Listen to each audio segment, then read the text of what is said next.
Hi, this is Dinesh Gangasani. Welcome to my channel. Think about this.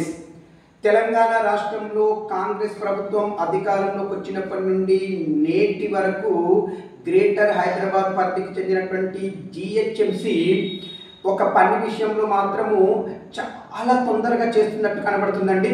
మరి ప్రజలకు సంబంధించినటువంటి ఎన్నో పనులు పెండింగ్లో ఉన్నప్పటికీ ఒక పనిలో మాత్రము అత్యుత్సాహం ప్రదర్శిస్తున్నట్లుగా కనబడుతుంది.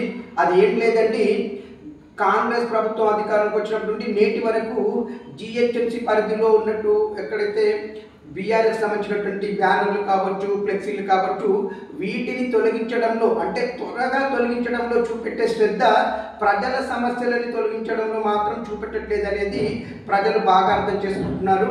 ఏది ఏమైనా మరి వీళ్ళకి ఇతర పార్టీల ఫ్లెక్సీలు కనబడట్లేదా, ఓన్లీ బీఆర్ఎస్ ఫ్లెక్సీలు మాత్రమే అత్యుత్సాహంతో అంత త్వరగా ఎందుకు తొలగిస్తున్నారు అనేది ఇక్కడ $1 మిలియన్ ప్రశ్న. మరి దీనికి మీ అభిప్రాయాన్ని నాకు కామెంట్ రూపంలో తెలియజేయండి. ఇప్పుడు దినేష్ గంగసాని.